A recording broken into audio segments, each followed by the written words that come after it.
It's time for another episode of Your Daily Scrum with professional Scrum trainers, Ryan Ripley and Todd Miller. I'm Ryan, that's Todd. Todd, how you doing? Good. I almost actually started getting like the giggles in the beginning of this. I've only done it a few times, but for some reason I started laughing. I'm not restarting. I'm not laughing. I stopped. I made myself stop. All right, we get together somewhat frequently to answer your questions about Scrum. Like and subscribe so you never miss a video. Do all the cool YouTube stuff you know you should do. Leave us your comments, leave us your questions.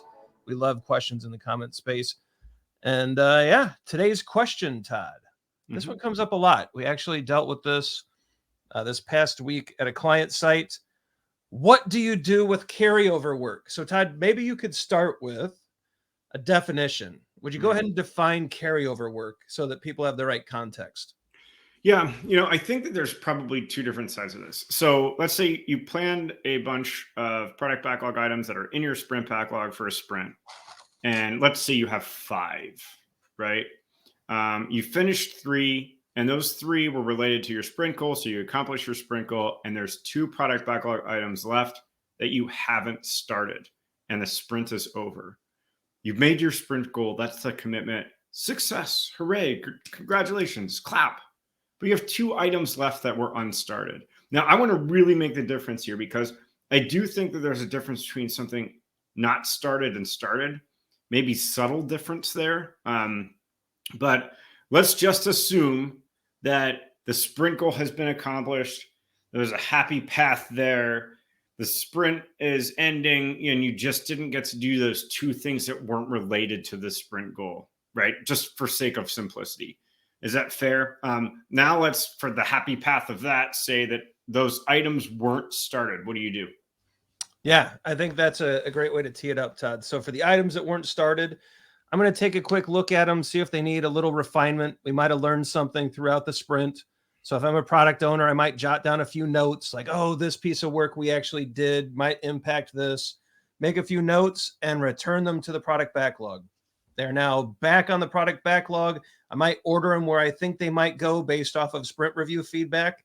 Maybe there were a few stakeholders that were kind of ticked off that we didn't get to it. And I'm like, oh, this is high priority.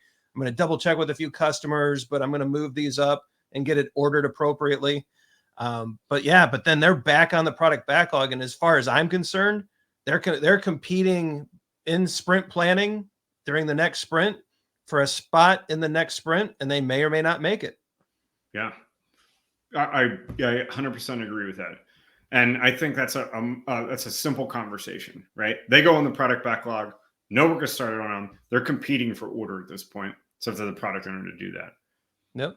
I wanted to make the difference, though, because I do feel like the conversation slightly changes when, let's say, remember the beginning of this, we said there's 5 product backlog items, 3 are done. That was related to the sprint goal. You have 2. Let's say that you have half of those completed. Yep. Half of those completed. What do you do now? Like, you have code that's shelved. How's that work? Because I just feel like the conversation is different, and I think the end result may be the same, right. But how we arrive at that in the conversations, I think, are a little different.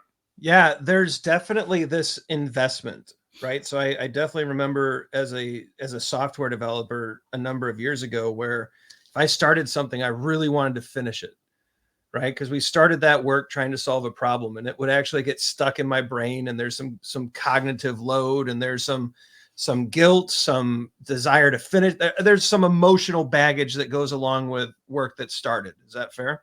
Yeah, 100%. And so when we start talking about that work, I think, to your point, the principles are still the same, right? We're going to put that work in a good state. And so we're going to make sure that things might compile and build and do the correct things from a good software development, assuming it's software from good practices. We're going to make sure that things are left in a good state in case we need to pick this work up again. But the same mentality applies. We're going to put this in a good state. We're going to check in that code. We're going to take the PBIs that we were working on. We're going to update them with our progress. We're going to update them with what we've learned.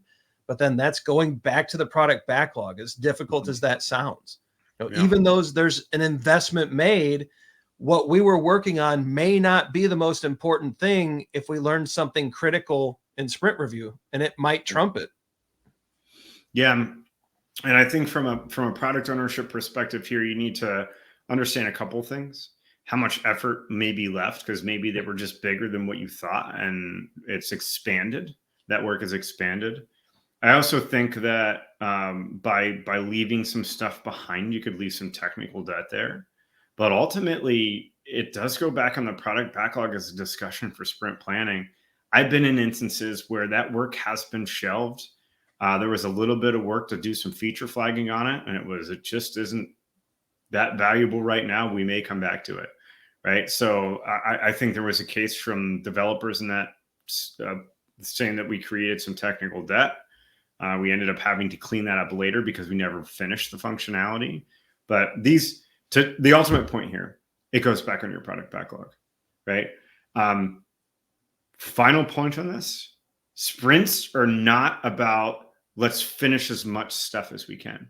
In this instance, we said the sprint goal was already accomplished. Hooray! High five! You're sometimes not going to complete all of the work in your sprint, and that's totally fine. The sprint goal is the thing that you should be concentrating on. So these carryover work conversations will happen, and they'll happen frequently.